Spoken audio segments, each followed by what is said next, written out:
Mas effective pala pag nakaganito. Mas sapul na sapul yung dibdib. Pagang-paga yung dibdib ko ngayon eh. Tsaka talaga siya. Parang dasik na dasik siya. Pagang-paga. Gawa nung nakapisto ko yung paganto.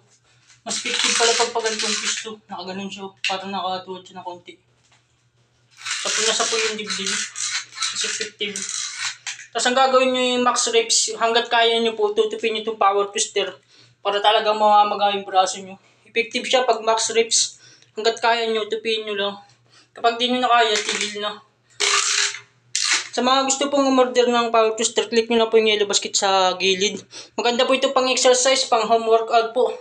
Pwede po ito sa mga taong wala na pong time makapunta ng gym. Pwede siyang gamitin. Pang exercise, pang papawis.